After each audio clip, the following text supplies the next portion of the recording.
Hi, this is Paul. Just recently, Bethel and Tripp were on Sam's channel, and they talked about a video that I had made. So I don't want to get too meta here, but I really like the topic, and I really like the questions. Um, I'm probably more on the winsome line than Bethel and Tripp are comfortable with, but the way the Tripp asked the question here, I thought was really good. A King's North type approach or something like that. And so I just wanted to get your take on what is the right way to evangelize to a Christian atheist, which I think we could call Murray and Holland. The evangelism question right now is a big one. Um, I right now this whole Andy Stanley thing. I know some of you will know what I'm talking about. I just this video for I'm not subscribed to Remnant Radio. I don't know who they are, but it seemed to me like sort of Christian YouTube. So you've got one side of Christian YouTube that's freaking out about Andy Stanley, and of course Andy Stanley. I believe Andy Stanley is the son of Charles Stanley, and Charles Stanley. For my grandmother used to watch Charles Stanley on TV. The woman who used to be my bulletin secretary here at church prided herself on the fact she went on a number of cruises with Charles Stanley and has pictures with Charles Stanley. Charles Stanley was sort of the icon of evangelical preaching on Sunday morning. And now his son Andy Stanley is in hot water over a bunch of stuff that he said about this. And then another podcast, This the Holy Post podcast, which will have, so then who they, love Jesus. Phil Visser, and I watched a little bit of this. I want to get into a more recent one from them. So what really caught my attention, actually, when was it that she tweeted this? Middle of January. So often, I got the question in the YouTube question and answer today, or in the Discord question and answer today. Why am I ever going to do a series like John Vervaeke is doing, like After Socrates and Awaking from the Meaning Crisis, where I just sort of sit down and I have this whole program and I'll lay it out? And maybe I'll do a series like that. I said that if you want to see me do some of that stuff, just watch the church channel, because I do that sort of work much more in the church channel than I do on this channel. On this channel, it's mostly me thinking off the top of my head and thinking out loud and inviting you to think with me and hearing from you and thinking together. So Bethel wrote this on Twitter. A genuine question. Are you asking other kinds of questions? But anyway, a genuine question. In all the discussion around Tim Keller, there's a lot of talk around the kind of person Keller reached, as distinct from the kind of person someone like me, say, could reach. And this sort of dovetails into this conversation with Tripp and Sam. And yet, the more I think about it, the more I wonder if that's actually true. Now, and I like where she goes with this, because this line of thinking is something that I'm always thinking about, because I've got a randos conversation that the guy is on the fence about whether or not he'd like me to share it. There's no real reason why he shouldn't have me share it, really. It was a perfectly lovely randos conversation, but this whole question about what does evangelism and Christian discipleship look like today? Now, there's a sense in which evangelism and Christian discipleship should have a consistency from Jesus until now. In fact, even before Jesus, back into the law and the prophets in Israel, there should be a consistency to that. But we have a navigational question. How does it stand? I've often talked about bounded set and centered set. Bounded set is sort of, here are the stake markers. And so when Andy Stanley says things about someone who's same-sex attracted in the church, who remains in the church, has more faith than most of you listening to me. I mean, a statement like that is kind of like, anyway. But I liked where she went with this. I liked the questioning she went with this. What does it mean to reach here? Yeah, exactly. Do you mean getting people to come back to church and listen to some sermons, or getting people to decide church is cool and to join it for a while, or getting people to a fully mature understanding. I just finished my rough draft for Sunday, where Jesus basically says, this is about living. And by the time this video, I'm not going to put anything in this video to get it blocked like my last Jordan Peterson video. It's what you live. It's what you do. I remember Len Vanderzee, who some of you know from my channel, who was on the progressive side of the CRC fight that we're having. He noted to me once, and he was exactly right. The entire New Testament is consistent on the fact that we are judged by what we do or don't do, more than what we think. Because what we do is related to our relationship. And so what we think is important, obviously, because what we think and what we do are deeply connected. But you can look at Matthew 15, whatever you did to the least of these. Or you can look at, you can look at what Jesus says in the Sermon on the Mount. Lord, Lord, did we not prophesy? Did we not cast out demons, heal the sick, raise the dead, do all sorts of miracles? Then Jesus basically says, depart from me, I never knew you, because, what I want you to do is the will of my Father in heaven. That's what Christians should do. That's what the definition of a Christian is. And so these moral questions are not disconnected from this, but they're also not always easy. I just read a passage from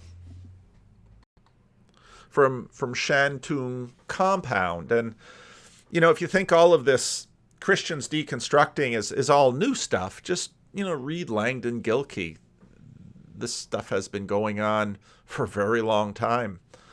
So, and he was there in this internment camp, this Japanese internment camp in China, and he's watching the missionaries and the business people, and he's paying very close attention to some of the missionaries versus other the missionaries. Now, of course, his evaluations are all based on his metric for evaluation. So I really like this tweet from Bethel, because she's asking deeper questions.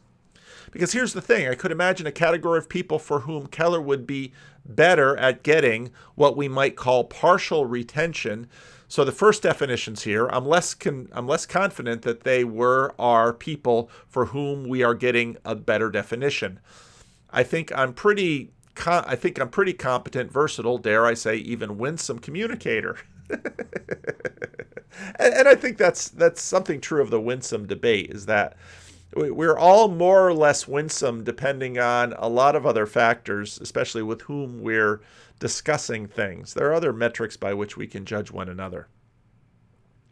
Some people aren't even at that point, of course. The minute they realize my strong stance on a certain hot button social issue here, and you can name a bunch, I mean, Bethel's pretty conservative, they have a conniption, and that's because I'm willing to discuss what my stance is. And that really goes back to her conversation, because Tripp often would say, essentially, I don't think it helps him to be basically to be unclear or to pull punches or to mince words. True. But all of this is always done, of course, in the context of a relationship. And I think temperament is deeply involved here. Does that mean when I engage with people individually, I'm rushing to have an argument with them so that they can be sure to get my edgiest views out of the way before I know them at all? No, that's a caricatured views of how people like me communicate. What it does mean is that if I get a direct question, I'm going to give a direct answer. I'm not going to diagonalize. I'm not going to search for a way to present my view as avoidance of two equal and opposite errors. I'm going to say, that's what I think, clearly. Well, okay. There's a lot of ways to communicate a lot of things. And I've seen her contextualize many of her answers on. And so this goes for a while. But the whole Keller thing, just because, well, okay, Keller grew a large PCA church in Manhattan. And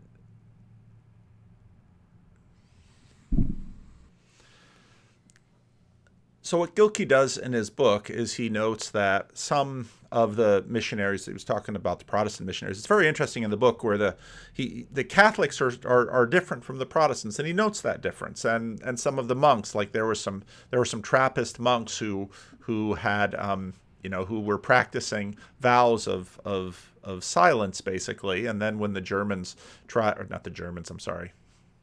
the Japanese tried to discipline them for smuggling, they put the Trappist monks in solitary confinement, and the rest of the camp just laughed their heads off because the rest of the camp understood that, no, this was their normal life. And so it's like, yeah, send me to solitary, please. But he was noting the difference in the Protestants, and some missionaries were just absolutely unhelpful and others were tremendously helpful. And he noticed that some people just couldn't get over their legalism. And in the context of a prison camp where they were shut in together and everyone was miserable, some people made life better for everyone and other people didn't. And this was sort of a dead reckoning way of having a sense of saintliness and goodness. And of course, Eric Liddell, of whom the movie Chariots of Fire was made, was in that camp. And I've read some of this stuff before. He just talked about the legalistic people, and then he talked about the other people. And he said these people were able to meet cooperatively and warmly with others, with those who had no relation to Christianity at all. Whatever their code or personal morals might be, they knew that love and service of their neighbor and self-forgetfulness, even of one's own holiness, that's a good definition of humility, were what a true Christian life was supposed to be. Now again, Gilkey gave this up. And it's important to note, but I think it probably always haunted him. Unlike the pious legalists, they attempted to apply no homemade plumb lines to their neighbors' lives, but sought only to help them whenever their help was really needed. About a year before the end of the war, it began to dawn on some of the parents. Well, basically what happened was that they're all stuck in this camp, and you have teenagers, and, well, I'll just read it. I often think, should I read it or should I summarize it? About a year before the end of the war, it became to dawn on the parents that something explosive was going on among their teenagers. As always, rumors filled the air, but then investigation of the discipline committee uncovered a lush situation. In the unused basement of one of the buildings and in a small dugout air raid shelter in another part of the compound, youngsters were gathering regularly for what could only be termed sexual orgies. In the room of Mrs. Johnson, the poor Eurasian with 3 children, they were meeting early in the evening for intercourse on the small room's 3 beds, while Mrs. Johnson kept watch at the door. Her own children, aged 11 to 14, apparently taking leading roles in the affair. This is horrific. When the parents had said irritably, run along outside and find something to do, the kids had done exactly that. The ages of those involved staggered the worldly camp the most. When the facts were brought to light, parents who had taken no interest in their children, what their children were doing, so long as they were out of the room, were horrified and furious. Parents held a mass meeting to deal with the crisis, and there's a lot of finger pointing, and the parents just evidently were remarkably useless. Basically, it was some of the missionary teachers that knew what to do. They met together, devised a program of evening entertainment, dancing, square dancing, games, science study, language lessons, and so on ad infinitum. To the anxious parents, none of this sounded nearly exciting enough to draw the minds of their kids away from the newfound diversions, sex versus kind of a lousy youth group. Fortunately, the teachers knew young people better, and so kept persistent at it. The missionaries had no kids themselves of that age. And so kept at it, organizing the game room, assigning evenings among themselves Monday through Friday for supervision. There was chess and checkers tournaments, craft shows, dart contests, one-act plays, and homemade puppet shows. Everything that ingenuity could devise. 5 or 6 good souls kept the operation going, spending 2 long evenings each week supervising the kids. The program worked, and from then on, despite regular and careful investigation, no more signs of the former troubles were discovered. As many parents looking up in a sad, worried anger from their bridge games agreed, it was about time they did something. They did something. You're their parents. So This would make my wife. This would give my wife fits. The man who more than anyone brought about the solution to the teenage problem was Eric Ridley. That's Eric Liddell, or Little. It was rare indeed when a person has the good fortune to meet a saint, but he came as close to it as anyone I have ever known. Often in an evening on that last year, I headed for some pleasant rendezvous with my girlfriend. He was a young man. He wasn't a teenager, he was a young man. Would pass the game room and peer in to see what the missionaries had cooked up for the teenagers. As often as not, Eric Ridley would be bent over a chessboard or a model boat or directing some sort of square dance, absorbed, warm, and interested, pouring all of himself into this effort to capture the minds and imaginations of those pent-up youth. If anyone could have done it, he could. A trackman, he had won the 440 in the Olympics for England in the 20s, and then had come to China as a missionary. He was a child of Chinese missionaries. In a camp, he was in his mid-40s, lithe and springy of step, and above all, overflowing with good humor and love of life. He was aided by others, to be sure, but it was Eric's enthusiasm and charm that carried the day with the whole effort. Shortly before the camp ended, he was stricken suddenly with a brain tumor and died the same day. The entire camp, especially its youth, was stunned for days, so great was the vacuum that Eric's death had left.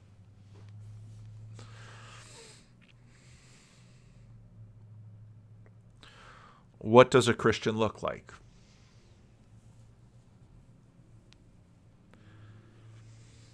We want our systems and our programs to yield them. What's interesting about our world is we do a lot of systematizing and programming about things that we struggle to actually sort of capture.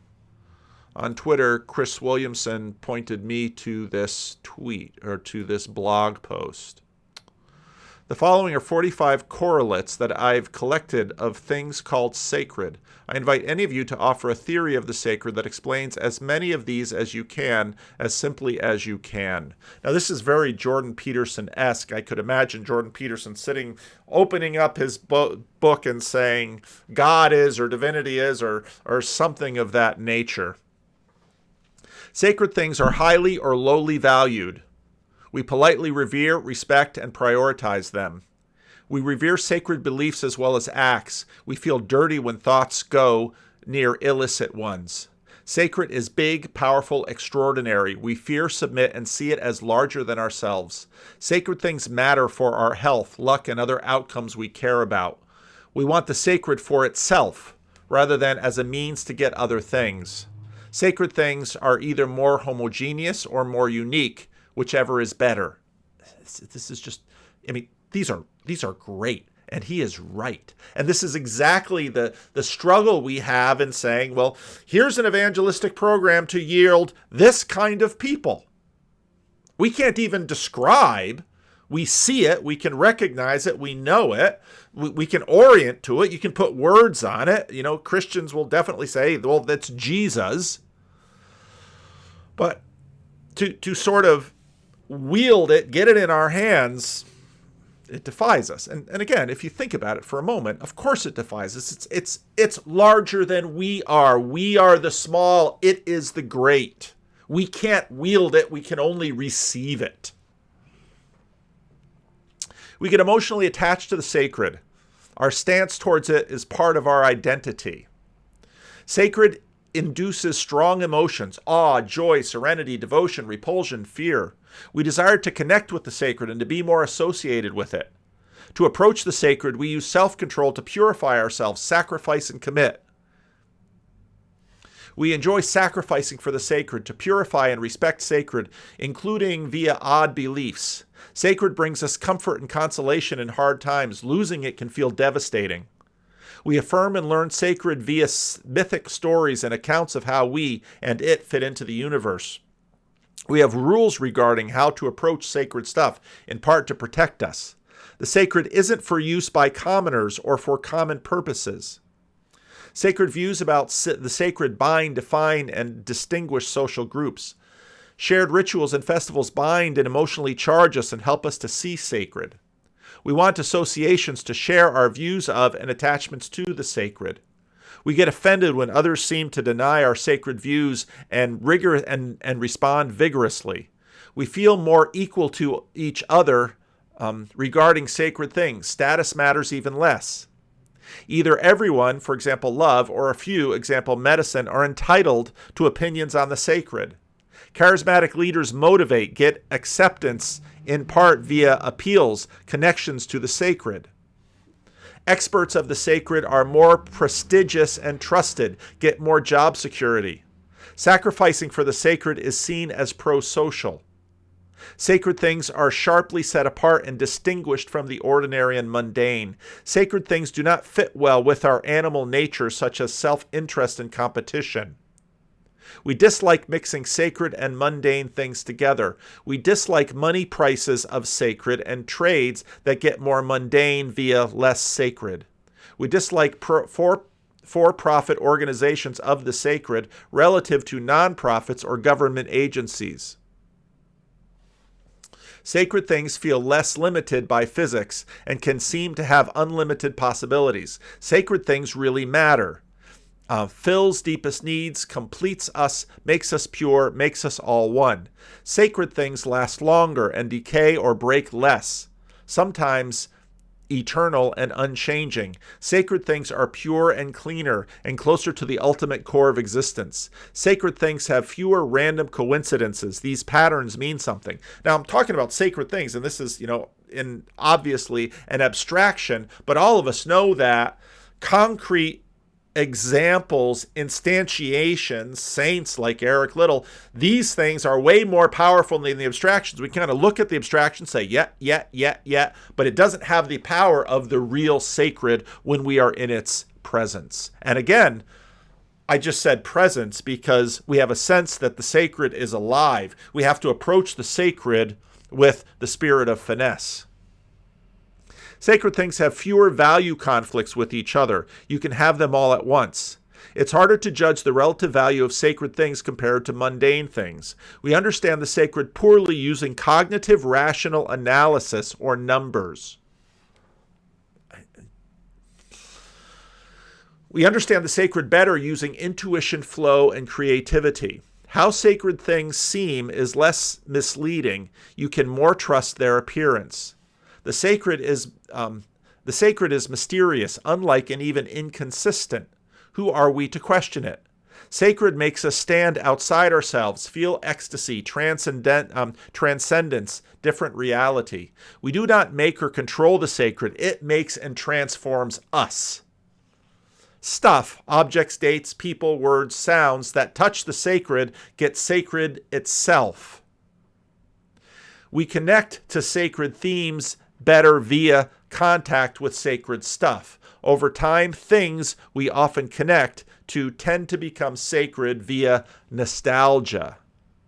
One attempt to describe here. Yeah. Not going to read that right now, but that's a heck of a list. I'll put it down below. It's worth thinking about. Now, speaking of the Holy Post, a viewer sent me, I put it on the Vanderclips channel, I can get it there. We'll let Bethel and Tripp talk about these two the way they want to, but a viewer sent me this article that you wrote this past month for the Dispatch. It's titled "The Most Important Thing You Read Today," and the subtitle, "It's about diversity training and it's not by me," which is great. Like, open this, but don't read everything I'm about to say because I want you to click into something further. Yeah. This was great. This was super interesting. You cite a piece by Jesse Singal. Is that how you say his name? Singal, yes. And he's written about research that's uncovered the ineffectiveness of diversity training. And this launches you into a wider conversation around what we think really matters and happens. But let's begin with Jesse Singal's piece on diversity training. What did he uncover that was so interesting?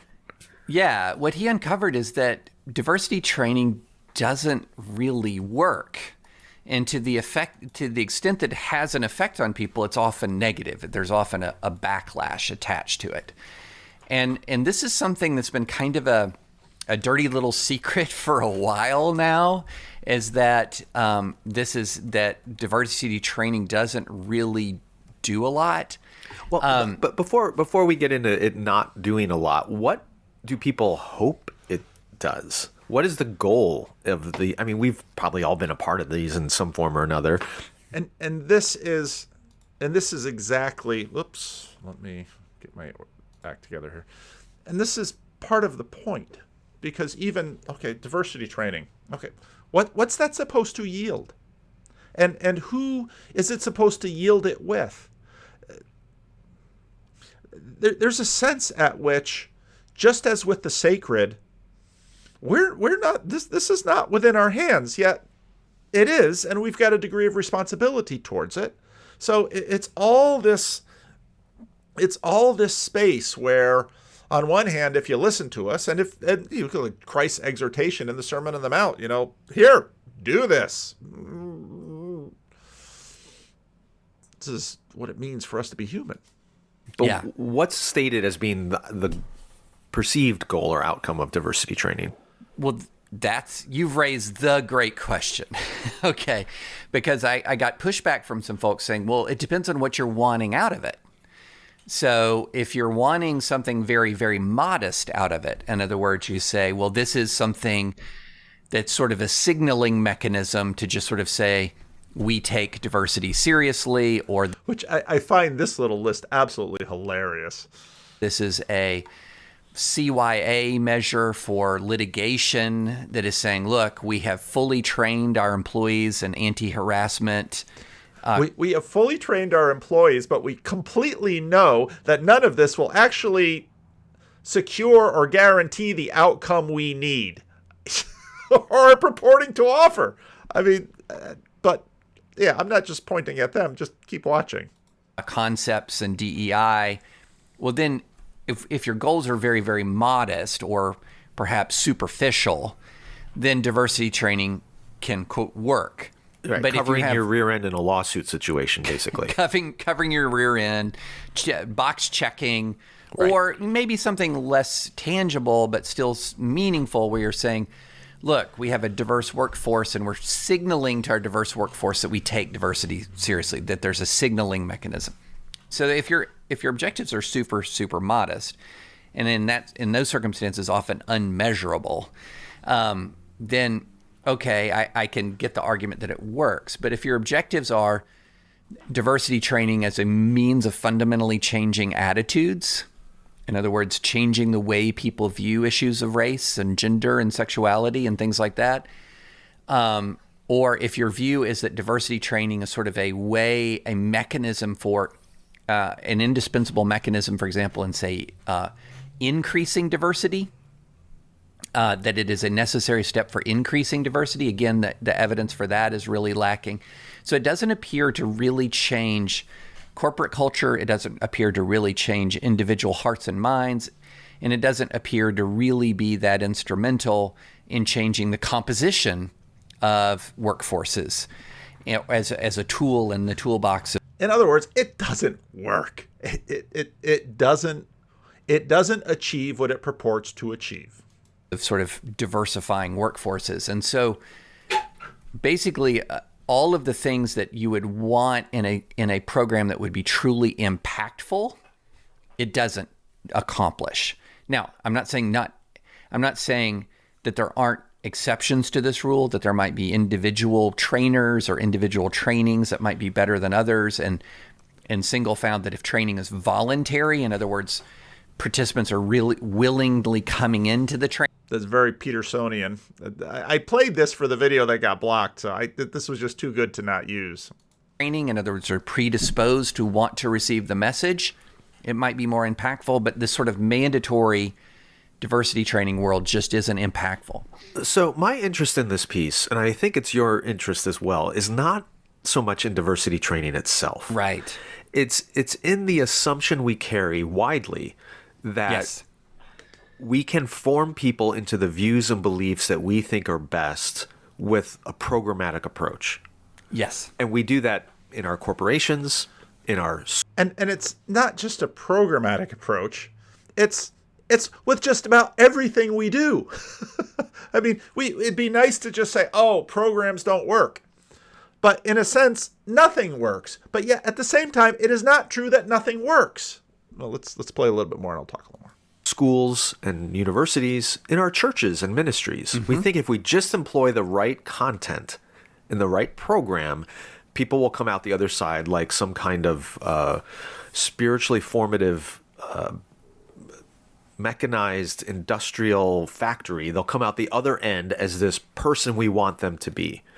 So the article you cite shows, well, that's not exactly what's happening with diversity training in corporate settings. You cite the fear that a lot of Christian parents have about sending their children to secular universities and colleges, that it's going to deprogram them from the faith and make them into these secular robots.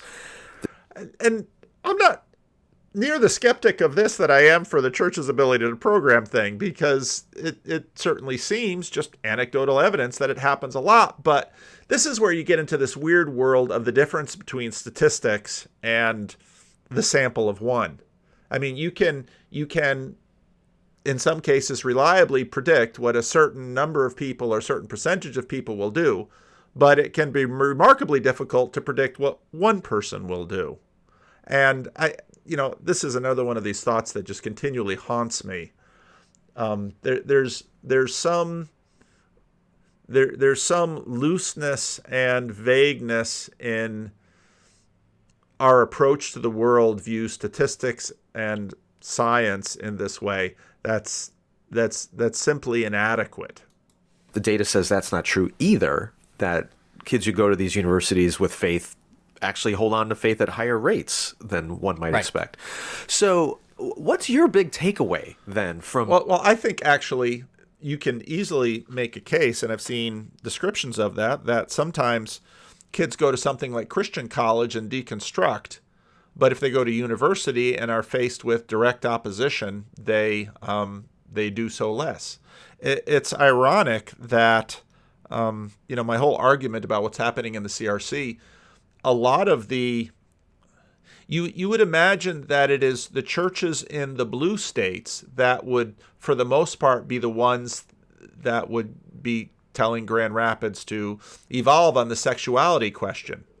No, for the most part, it's the churches in the red states that are doing that more in some ways. I mean, it's just enormously complex.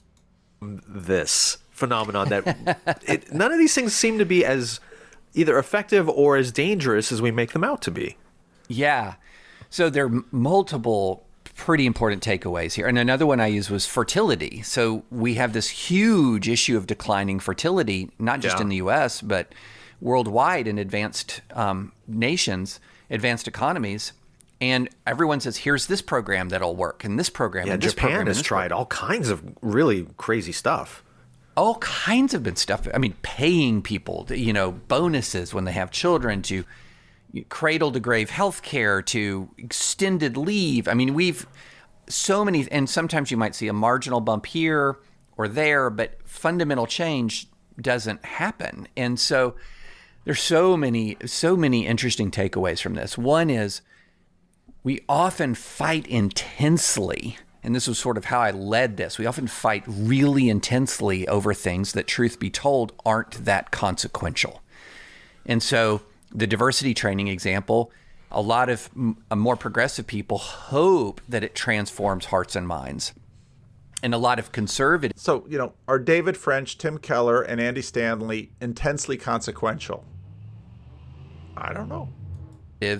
Especially when you're getting to sort of more critical race theory informed versions of diversity training, fear that it changes hearts and minds when it doesn't fulfill the hopes, nor does it, enact the fears. It's just kind of there. And similarly with college, there's this sort of incredible emphasis, and you see this in conservative Christian spaces, where what do you say to parents who are about to send their kids to college, right? And I get this question all the time, and I've started with a 2-word response: fear not. Fear not. And one of the reasons why they should fear not is it actually turns out that, and it's been the case for generations, that college-educated people are more religious than non-college educated. Right. And And so it is not this factory of secularization. And conversely, to folks in the sort of the activist part of academia, they really believe that they are engines of fundamental change in the students and sometimes act accordingly, inflaming culture wars in their own right when they're not. And so it really does, I think in one sense, it is both empowering and disempowering in different ways. So it's disempowering in the sense that, look, guys, there's no 5-point plan, here for revitalizing the church, or there's no 5-point plan for racial reconciliation and harmony. It's not that policy doesn't matter at all. It's just that it's not got the weight, the change. It's not the change agent that you think it is. And then what's empowering is what does change us? What does build us, construct us, and mold us? Turns out, the good old-fashioned close friends, family, intimate relationship dynamics still really, really, really matters. So when I read this piece, I immediately put my ministry hat back on, my pastor hat, because when I was in pastoral ministry, and even years following that when I was at Christianity Today and reporting on a lot of ministries, this mindset is everywhere in the ministry world. Everyone's looking for the off-the-shelf solution to make disciples, or to reach non-believers, or to grow the church, or to transform young people's lives. And everyone's trying to sell that as the prepackaged, here's what you need to do. Thinking back to the late 2010s, early teens, Willow Creek did a big study that they branded and published under the name Reveal. I don't know if you ever encountered this.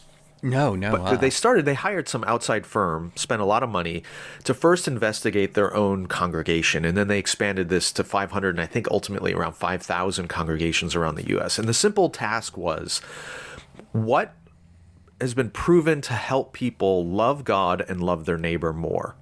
Which of our programs, what activities that we're doing as a church are really moving the needle on what they diagnose to be the core of the faith? And what they came back with was really fascinating. Essentially, it boiled down to 4 things. Okay. 1 was regular engagement with the Bible, reading the Bible regularly. 2 was prayer.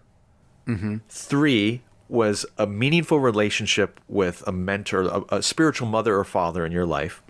And 4, some outlet of service toward others. Not necessarily in the church, but just a place where you are contributing and serving others. Those 4 things. And Willow put out this video about this research and the jaw-dropping reality of these findings, where they realized everything we're doing is, we build these $80 million buildings and these huge elaborate programs, and yet it's these 4 simple activities. And the executive pastor at the time, Greg Hawkins, had this whiteboard paper, and he tore off the sheet and said, we're starting with a brand new sheet. We're going to rejigger everything from the ground up around these 4 things. And eventually they did this whole conference on it. They rolled out, I reported on it numerous times at CT. And then after about 2 years, it all just kind of disappeared. You didn't hear anything about Reveal for a while. And I went to some of my sources, my back-end sources, what happened to Reveal? Where'd it go? And what I was told was, well, the problem with Reveal was you can't really sell anything.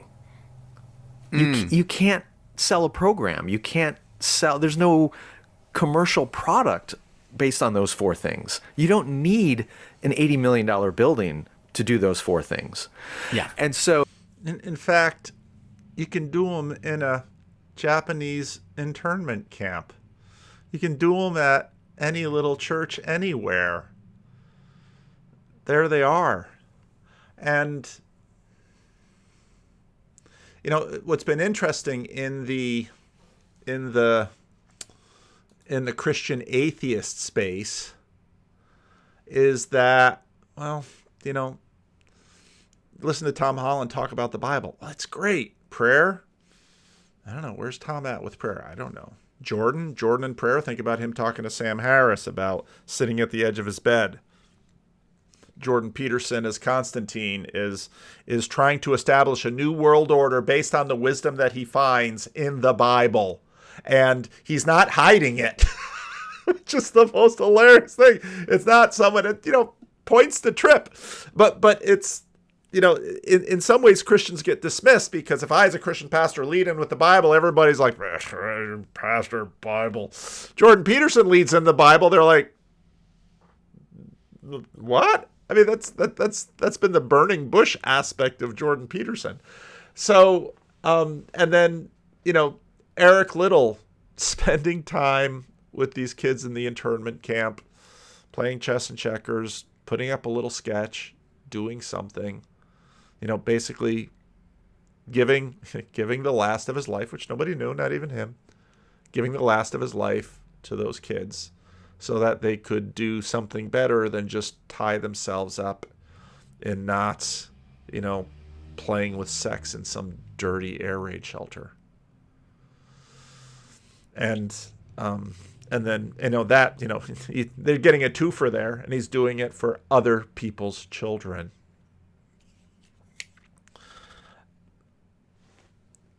We're not going to analyze this stuff and put the sacred under. We're not going to bottle the sacred and dispense it.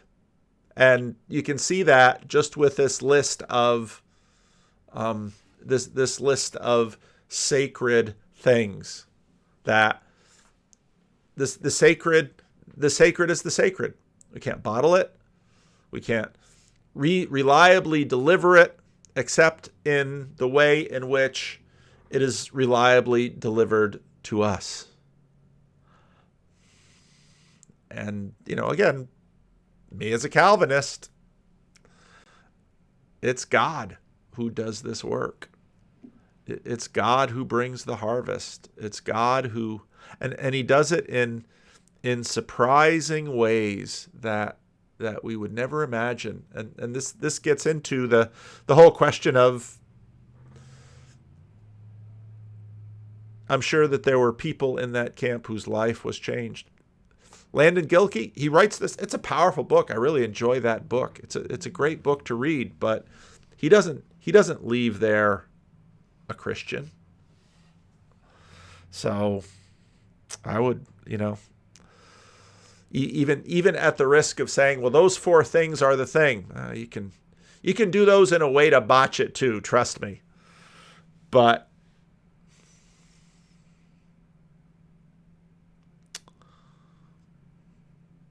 how can we deliver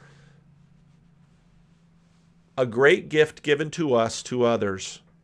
Well, first, don't get in the way. And what does that mean? And, fair enough to Tripp and Bethel there. You can get in the way by being too winsome, and you can get in the way by being too dogmatic. You can do it both ways. I'm absolutely sure of it. And I'm sure I tend to fail on one side than the other. And it's also the case that sometimes people need sort of the direct, stark, bucket full of ice water truth in their face. Other people, doesn't work. And part of what's interesting about the Christian atheists is that they, on one hand, want it strange, but on the other hand, want the slope to be gentle. So, and you just can't get both ways. And that's why God comes after us in the way that he chooses and the way that he captures us, or he doesn't, and the sacred doesn't come near, and we stay in our banal commonality. So anyway, this is probably a disaster of a video, but here it is. Leave a comment.